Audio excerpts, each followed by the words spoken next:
નમસ્કાર, આપ જોઈ રહ્યા છો TV9 Gujarati. Good afternoon Gujarat સાથે હું છું જગદીશ. સમાચારની શરૂઆત કરી સૌથી પહેલા વાત કરવામાં આવે તો સુરતના પાસ કન્વીનર અલ્પેશ કથિરિયાની ગમે ત્યારે થઈ શકે છે ધરપકડ.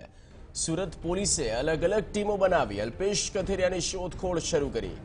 અલ્પેશે શહેર છોડ્યું હોવાના સમાચાર બાદ પોલીસ પણ એલર્ટ થઈ ગઈ છે.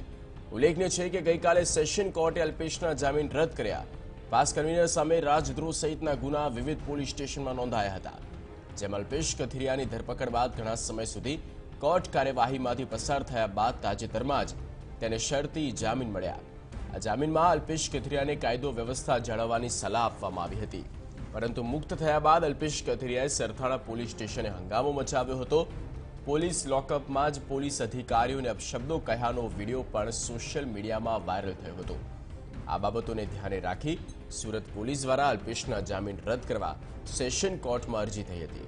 સુરત કોર્ટે બંને પક્ષોની દલીલ સાંભળ્યા બાદ અલ્પેશ કથિરિયાના જામીન રદ કરવાનો આદેશ કર્યો હતો.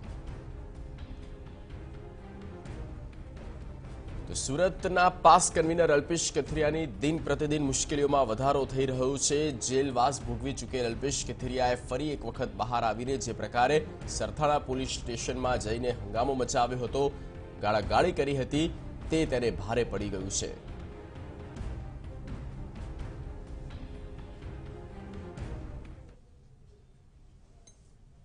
વધુ માહિતી સાથે જોડાઈ ગયા છે સંવાદદાતા દેવેન ચિત્તે. દેવેન, આખરે ફાઇનલ ઓર્ડર આવી ચૂક્યો છે સેશન કોર્ટ તરફથી અને અલ્પેશ કથિરિયાની ધરપકડને લઈને સુરત પોલીસ હવે ધરપકડને લઈને કઈ દિશામાં કાર્યવાહી કરશે?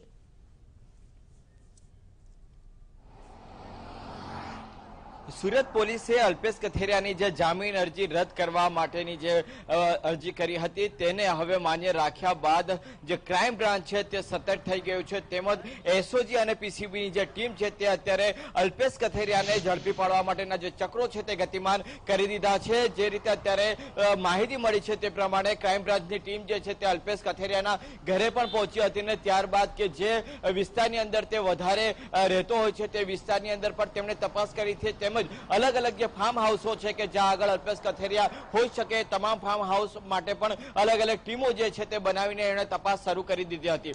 બીજી મહત્વની બાબત એ છે કે અત્યારે જે નજીકના સૂત્રો પાસેથી જે માહિતી મળી છે તે પ્રમાણે અલ્પેશ કથિરિયા અત્યારે ભૂગર્ભમાં છે અને શહેર છોડીને બહાર ગયો હોવાની જે વાત છે તે અત્યારે સામે આવી રહી છે. જે એમના નજીકના મિત્રો છે એમની પાસેથી જે માહિતી મળી છે તે પ્રમાણે અલ્પેશ કથિરિયા અત્યારે શહેરની બહાર જતો રહ્યો છે, શહેર છોડીને બહાર જતો રહ્યા હોવાની વાત અત્યારે મળી છે. ને હવે તેના આધારે ક્રાઇમ બ્રાન્ચ જે છે તે વધુ સક્રિય થઈ છે અને ક્રાઇમ બ્રાન્ચની એક જે ટીમ છે તે અલગ અલગ શહેરોની અંદર પણ પોતાના સંપર્ક સૂત્રોના આધારે તપાસ જે છે તે શરૂ કરી દીધી છે. કારણ કે જ્યારે જામીન રદ થઈ ગયા છે ત્યારે હવે પોલીસની સૌ પ્રથમ એ પ્રાથમિકતા છે કે તેની ધરપકડ કરવામાં આવે અને તેના આધારે જ અત્યારે જે એની ધરપકડના ચક્રો જે છે તે ગતિમાન કરી લેવામાં આવ્યા છે. પોલીસ તે પણ તપાસ કરી રહી છે કે અત્યારે તેના કોના સંપર્કમાં છે, કેવી રીતે તે લોકો સુધી જઈ રહ્યો છે અને અત્યારે જે મોબાઈલ તે યુઝ કરી રહ્યો છે. પોલીસના કહેવા પ્રમાણે તે માત્ર વોટ્સઅપ કોલિંગ કરી રહ્યો છે, જેથી કરીને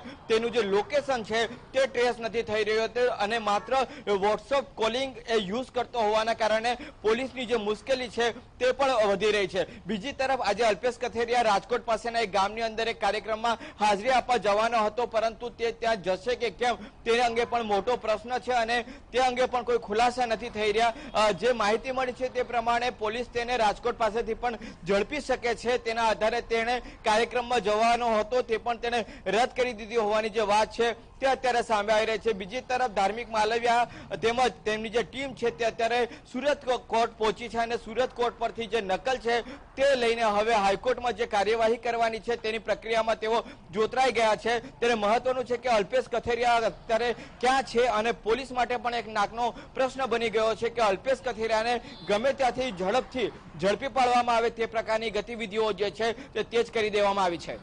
બિલકુલ દેવેન, આભાર સમગ્ર માહિતી અને પૂરી અપડેટ આપવા બદલ. અલ્પેશ કથિરિયાની હવે મુશ્કેલીમાં વધારો અને તેની ધરપકડના જે દોર છે તે શરૂ થઈ ચૂક્યા છે. જોકે તે ફરાર છે કે પછી અન્ય કોઈ કારણ છે, શા માટે પોલીસ સમક્ષ નથી આવી રહ્યો? સાંજે રાજકોટમાં એક કાર્યક્રમમાં તે હાજરી આપવા જવાના છે.